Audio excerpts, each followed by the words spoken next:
So when you're running a business, you're going to have a ton of really sensitive and important documents. And so what you're going to end up finding is that you need a place to store all these sensitive documents, right?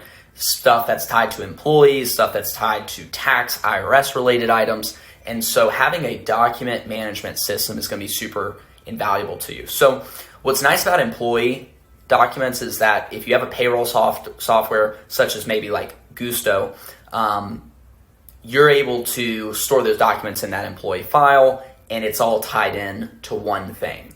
Now, another suggestion that I can make to you is called DocSend.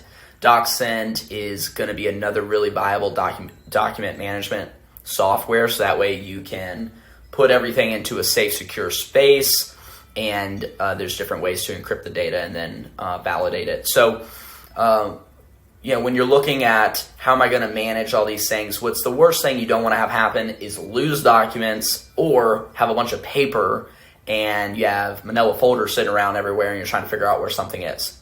My recommendation is have a digital document management system and embed that into your business.